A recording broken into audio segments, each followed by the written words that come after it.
Welcome everyone to this live stream. AMD posts apparently 459 Linux kernel patches for providing Navi support, nearly 500,000, 412,000 allegedly plus lines of code. I have not counted this myself for the sheer reason that it's still cloning. Yep, and it's already running 10 minutes or so since I started to prepare the live stream, but I got a little bit tired waiting for this. So yeah, Git is amazing. Also, yeah, this with subversion, I understand distribution and so on, yada yada yada, but yeah, then you want to get the latest AMD Navi code and you clone this forever in probably 7 million, I guess, objects or so. And yeah, already 330, but we need to watch out frame drop because our not amazing Vodafone cable internet. The question is, can we live stream and git clone here with 2 megabyte per second? Yeah, so we could theoretically let this run here. Why do I make a video about this? This is my grief here with modern IT, cloud and whatnot, and why I have less fun at work and more fun with YouTube, because it's slightly insane in my opinion. It's of course amazing that AMD contributes these patches, so 2 thumbs up for that. Much more amazing than Nvidia in that regards. But we also should think as computer science and human society as a whole, if we should have such complex over-engineered things, maybe we should, just like RISC-V or other stuff, keep things more beautiful, simple and such, because this is also a security and maintenance nightmare, right? Who wants to review this? They target here, of course, Linux 5.3 for mainlining this apparently, but good luck reviewing this. This is, of course, why do we have so many security problems and bugs and whatnot? Yeah, good luck reviewing 500,000 lines of code for hardware architecture that you did not develop, not yet memorized, and has certainly specifications that are multiple thousand pages. And yeah, I only wanted to give that a shout out. So not only, so thumbs up for AMD doing this. There soon will be Navi support, apparently, maybe hopefully soon in mainline. And this is only the kernel side, right? In terms of our monolithic microkernel stuff. So on top of this comes all the infrastructure work in libdri or libdrm and Mesa for all the libdri, for all the management stuff, some enums, some helpers, some buffer helpers, some command helpers, and all this kind of fun. And then of course all the huge stuff. I would not be surprised with this kind of nearly 500,000 apparently. Again, not yet counted this myself, because cloning here, I wonder, do I have enough free space? Anyway, yeah, on top of this, also, I would not be surprised if this is 500,000 lines of code for Mesa as well. And people already speculated how new, how re-architectured, how reinvented is Navi. This is Radeon DNA, RDNA, or what they call this here. And people speculated already in terms of AMD marketing, not as much. But looking on these changes, maybe more than less. And someone from Nvidia, maybe this Lisa Sue, or what her name precisely is, stated that the software changes are not that huge, because apparently maybe they already wanted to take those Nvidia fanboys, naysayers, wind out of the sails there in saying they view this as an instruction set architecture similar to like x86, that with AMD, Ryzen and Intel Core and stuff, that this is x86, like 386 and up either instruction set architecture. And for me, this sounded like the software changes will not be that huge, because it's still like the same either instruction set architecture. So I'm actually quite surprised how huge this is. Then what else is new? So yeah, also LLVM, right? So in total, this might be this. So I've not seen the rest. it would not surprise me if in total we are talking 1 million lines of code, which in my opinion is slightly crazy and out of hand. And this is also why, welcome to my channel here, shedding a little bit of hopefully healthy criticism on this, because in my opinion we should rather develop GPUs in a way, especially on the NVIDIA side we don't even have specifications, and on the AMD Intel side things might get a little bit out of hand in terms of complexity.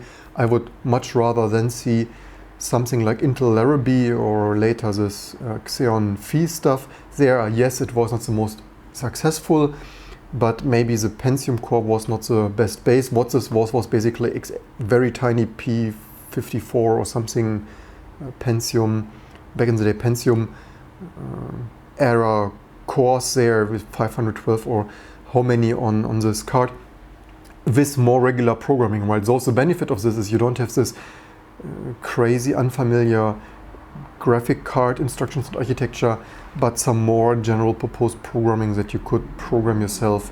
And maybe when we think here in the broader future here, how should this continue? Should the next generation of graphic cards, well, NVIDIA is not publishing specifications, so good luck having Haiku or your next amazing operating system support. But even AMD, if we do now an amazing microkernel, good luck writing support for this huge architecture there with millions of code.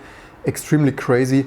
And this, how should this end? Should we in 3, 4, 5, 10 years time have drivers where the driver infrastructure to drive this a little bit out of hand architectures, 10 million lines of code, 100 million lines of code, where should that stop? Is a driver download a gigabyte because it's installing so much software?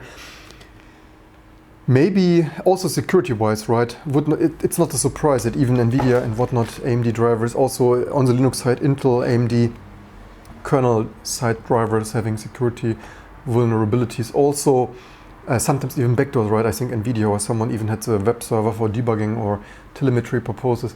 And then on top of this, scalability, maybe the performance would be much better and the development would be much faster if they would just base this on like RISC-V or whatever and have this more general purpose programming and not all this kind of esoteric extra features there. Anyway, somehow this, from my point of view, but leave me in the comments below, is this amazing, is this not? Is software complexity getting out of hand?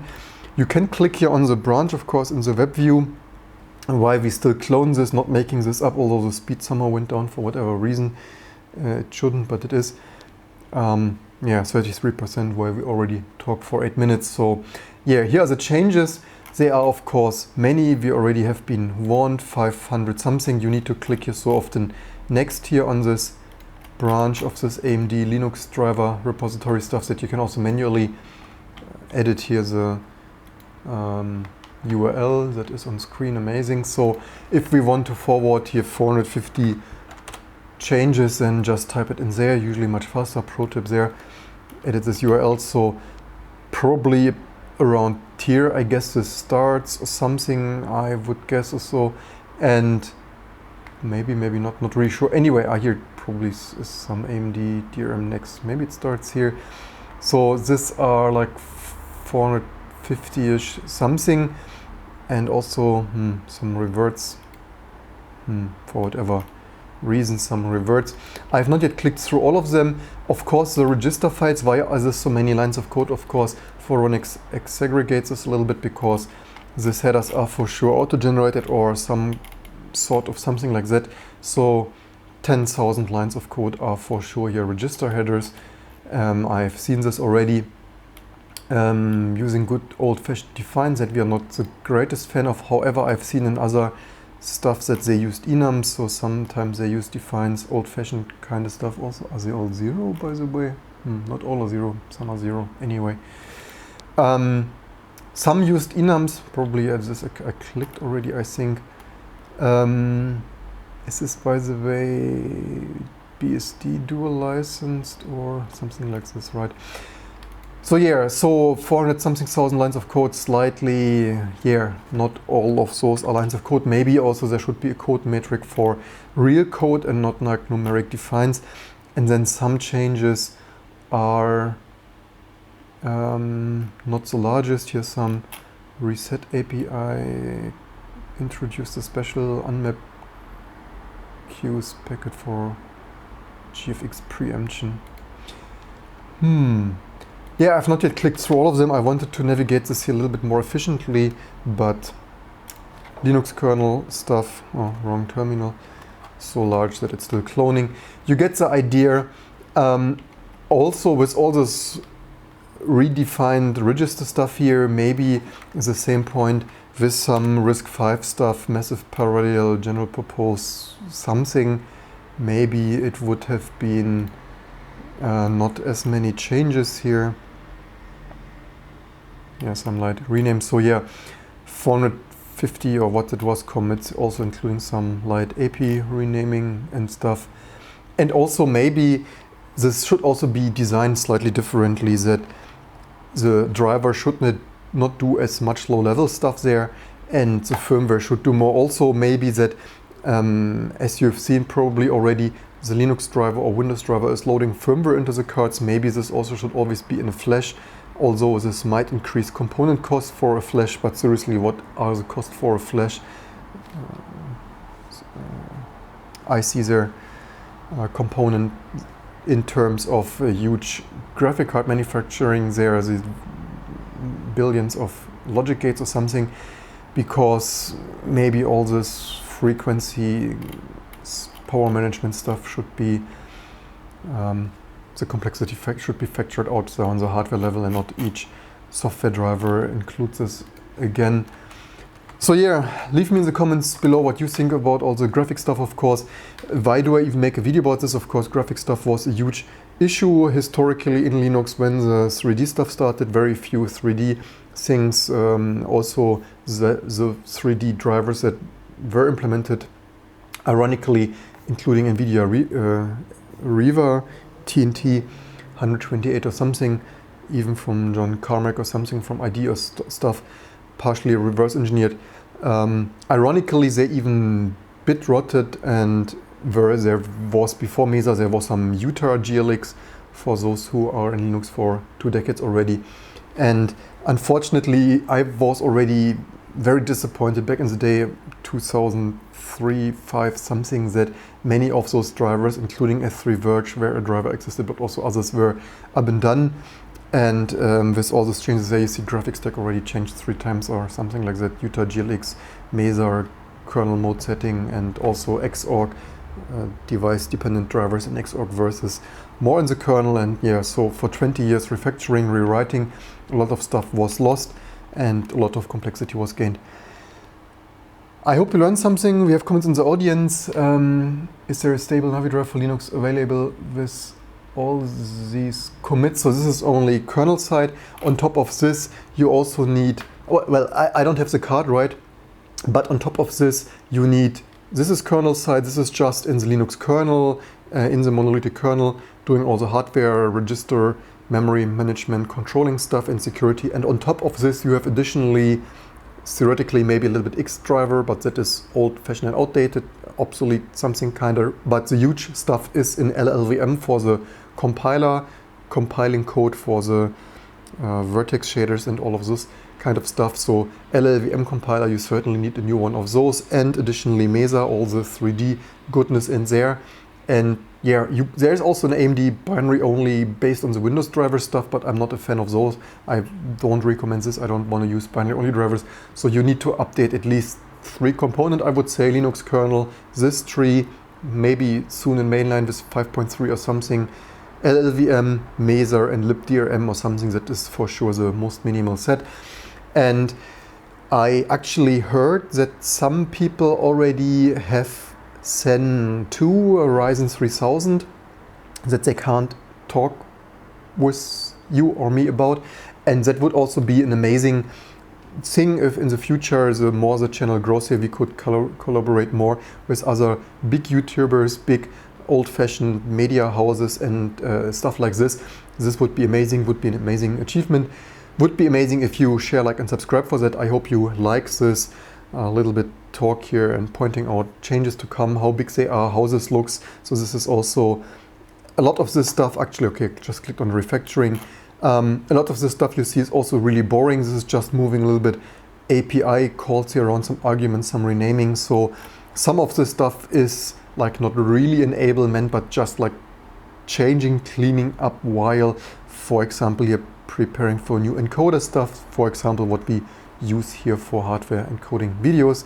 For example, these are this kind of changes because I think I read there somewhere that it has a new hardware video encoder, right? So let's take a look. I think this was like, yeah, video core. Is this one? Video core next to something.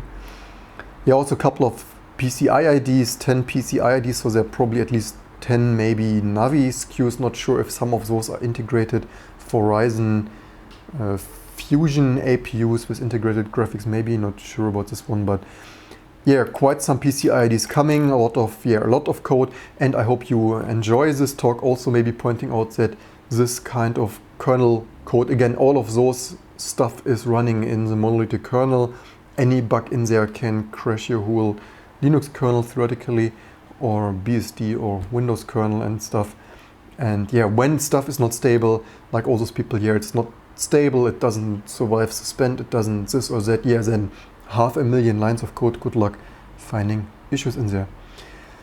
Again, I hope you learned something, and don't forget to like and subscribe. And also there is a secondary channel that we will very soon, maybe this is one of the last random live streams on this channel, because I realize each time we do this random IT philosophy talk, people unsubscribe, unfortunately. So there is in the channel, recommended channel stuff, my More Life with my name, René Rebe, there, More Life with Me channel.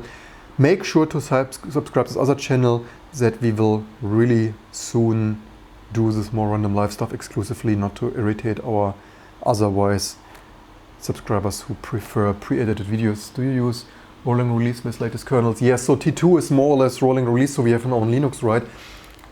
In case you did not know that. Source distribution similar to Gentoo, just with more cross-compile stuff for cross-compiling for ARM.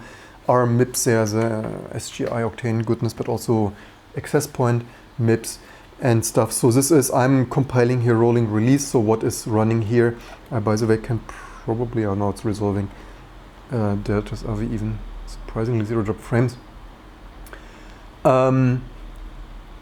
Yeah, so what is running here, I could probably show this here. So this is this Ryzen build, and I will also talk one more. You probably, if you are interested in more Linux talk, go to this More Live with Me. We will go live there in a minute, because I have some stuff to say here in regards to this. And then we would emerge this. By the way, so for example, we could emerge the latest kernel. We renamed this emerge, that Gentoo people feel at home, and then this is just like missing only, not to update all the half of the rest of the system rolling release, otherwise it would update now GCC and whatnot, and then like Linux. And you see this updates are only skipped now with missing only, otherwise we can also cancel this in a second or scroll back. So otherwise, for example, we would now rolling release update make, gzip and whatnot, grep and whatnot. That is not important for this test setup here.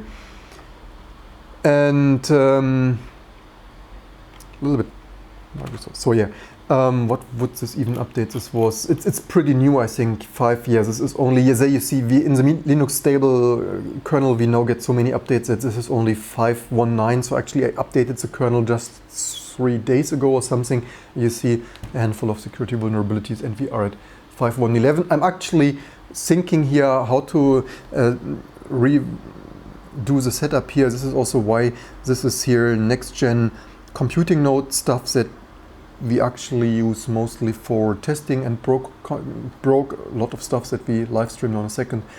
And otherwise we have a bunch of those. The previous ones are old-fashioned AMD, thus update soon. But I'm actually reconsidering with the LVM2 fails, with all the Linux stuff, how to revamp here the setup to have a much more smooth automatic rebooting, like automatic compiling, keeping everything updated and whatnot, because right now with all the updates not cutting this anymore. Hope you learned something, and we can continue for another 5 minutes on the other More Live channel, because I have some LVM2 stuff to share.